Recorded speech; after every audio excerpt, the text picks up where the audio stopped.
আপনি এই সময় এমন একটা ভুল করছেন যেটা ঠিক না করলে আপনি কখনো সাকসেসফুল হতে পারবেন না। এখন পর্যন্ত সামনে আসা যত মহান মানুষ আছে, আপনি যদি তাদেরকে স্টাডি করেন তাহলে দেখবেন তাদের কাজ করার পদ্ধতি আর একজন সাধারণ মানুষের কাজ করার পদ্ধতি আকাশ পাতাল ব্যবধান। আর এই ব্যবধানটা তারা ইন্টেলিজেন্ট অথবা ট্যালেন্টেড এই কারণে না, বরং এই ব্যবধানটা তৈরি হয় তাদের ইনপুটের কারণে। অর্থাৎ তারা নিজেরা কি ধরনের বই পড়ছেন, কি ধরনের মানুষের সাথে নিজেকে সারাউন্ডিং করছেন, অথবা তাদের নিজেদের ভ্যালু কিরকম, অথবা তারা কি ধরনের জিনিসের ব্যাপারে চিন্তা করেন। আপনারা একটু চিন্তা করে দেখুন, যদি 10 জন আলাদা আলাদা রাঁধুনির কাছে 20 টাকা দামে 10 প্যাকেট ম্যাগি নুডলস দেওয়া হয়, আর তাদের সবার রান্না করার স্কিল একই রকম, কিন্তু তাদের মধ্যে শুধু একজন রাঁধুনি আছেন যাকে ইটালি থেকে নিয়ে আসা 200 বছর পুরনো চিজ দেওয়া হয়েছে, গ্রিস থেকে ইম্পোর্ট করা অলিভ অয়েল দেওয়া হয়েছে, আর দুনিয়ার সকল উন্নত মানের স্পাইসেস আর হার্বসের অ্যাক্সেস দেওয়া হয়েছে। এখন আপনারাই বলুন, এদের মধ্যে কে সব থেকে ভালো ম্যাগি প্রডিউস করতে পারবে? ইটস অবভিয়াস যে রাঁধুনির কাছে সব থেকে ভালো ইনগ্রেডিয়েন্ট আছে, তার ম্যাগি অনেক বেশি এক্সোটিক আর টেস্টি লাগবে। সে একটা 10 টাকার ম্যাগির প্যাকেটকে 5 স্টারের স্প্যাগেটির লেভেলে নিয়ে যেতে পারবে, only because he had the best ingredients. আমরাও যদি আমাদের মাথায় সেই কথাগুলোকে ইম্পোর্ট করি যেগুলো তারা বলেছেন, যারা পুরো দুনিয়ায় সবার থেকে আগে গিয়েছিল, আর এটাই হলো তারা যেখানে পৌঁছেছে সেখানে পৌঁছানোর সব থেকে সহজ রাস্তা। এখন আপনাদের মনে প্রশ্ন আসতে পারে, পৃথিবীতে অনেক মহান মানুষ আছেন, অনেক ধনী আর সাকসেসফুল মানুষও আছেন, বাট কি এমন জিনিস আছে যেটা তাদেরকে সাধারণ মানুষের থেকে আলাদা বানায়? আপনি যদি অ্যাকচুয়ালি এটা স্টাডি করেন যে কোন জিনিস গ্রেটনেসকে তৈরি করে অথবা সাকসেস কিভাবে তৈরি হয়, তখন দেখবেন যে ফান্ডামেন্টাল লেভেলে এটাই তফাৎ থাকে, যে তারা যেই ইনপুট দেয় নিজেদের ভিতরে, অর্থাৎ যে ইনগ্রিডিয়েন্ট ব্যবহার করে, তা অনেক বেশি হায়ার কোয়ালিটির হয়ে থাকে। ইভেন ফিজিক্সের ল এটাই বলে, a thing at rest stay at rest unless an external force is applied. অর্থাৎ আপনি যদি একটা মিডল ক্লাস পরিবারে জন্মগ্রহণ করেন, আপনার ঘর খুব বেশি ভালো না, আপনার পরিবারের কাছে খুব বেশি ইনকাম নেই, আপনার পরিবারের রিলেশন খুব একটা সুন্দর না,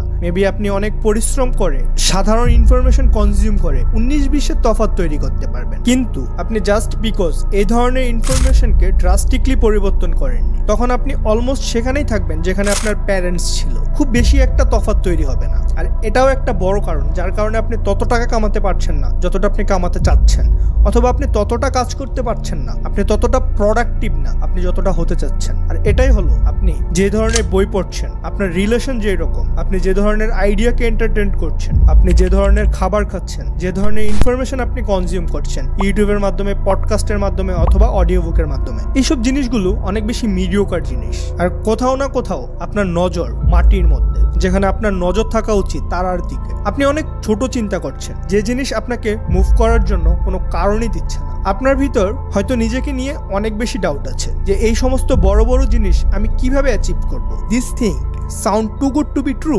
অথবা আপনার ভিতর এটা অ্যারোগেন্স আছে যে আমি কেন নিজের ইনপুটকে চেঞ্জ করব।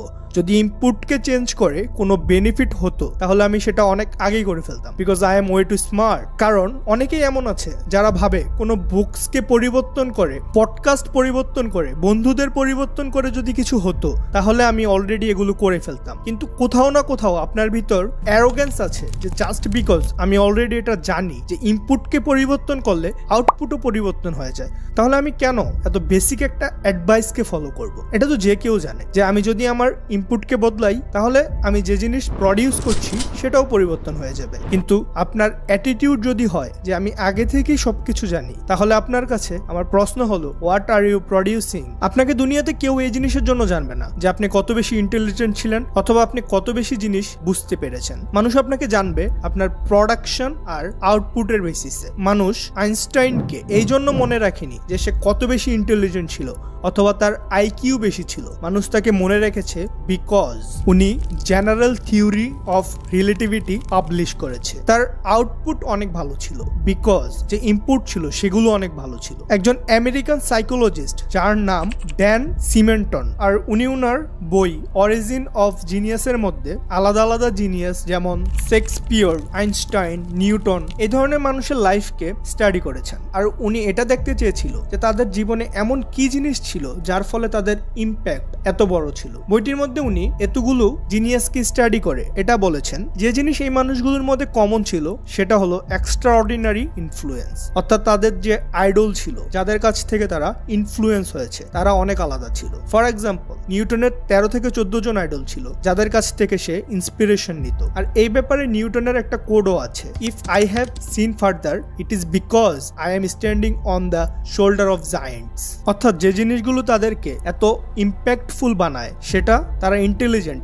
এজন্য না। পৃথিবীতে অনেক ইন্টেলিজেন্ট মানুষ এসেছেন আর চলে গেছেন, ইভেন আমরা তাদের নামও জানি না, বাট যেই মানুষের ইনপুট অনেক বেশি এক্সট্রা অর্ডিনারি হয় তাহলে চান্স আছে যে তার যে আউটপুট হবে সেটাও অনেক এক্সট্রা অর্ডিনারি হবে। বাট আপনি যদি আপনার সারাদিন মিডিওকার মানুষের সাথে অপ্রয়োজনীয় কথা বলে শেষ করে দেন, যে তুমি আজকে কি খাবার খেয়েছো, বিগ বসের উইনারকে, অথবা সোশ্যাল মিডিয়ায় কি নিয়ে কন্ট্রোভার্সি চলছে, আপনি যদি আপনার ব্রেনকে এগুলো ফিট করেন, আপনার ইনপুটই যদি এগুলো হয়, তাহলে অবভিয়াসলি আপনি ফেলই হবেন। আপনি আপনার ব্রেনে ময়লা ঢেলে এটা আশা করতে পারেন না যে সেখান থেকে ভালো কিছু বের হবে। আপনি যদি নিজেকে ময়লা ফিট করতে থাকেন তাহলে অবভিয়াসলি আপনার রেজাল্টও ময়লাই হবে। আপনাকে আপনার লাইফের প্রতিটা জিনিসের জন্য আলাদা আলাদা লিস্ট বানাতে হবে, যে আমি কি ধরনের খাবার খাই, আমার রিলেশনশিপ কি ধরনের, আমি কি ধরনের মিউজিক শুনি, আমি কি ধরনের মুভি দেখি, আমি কি ধরনের আইডিয়াকে এন্টারটেইন করি, যে ধরনের জিনিস এই বডিতে যাচ্ছে, যে ধরনের জিনিস মাইন্ডে যাচ্ছে, অথবা যে জিনিসের দ্বারা আপনি সারাউন্ডেড, সেই সব জিনিসকে পরিবর্তন করা দরকার আছে। কোনো জিনিস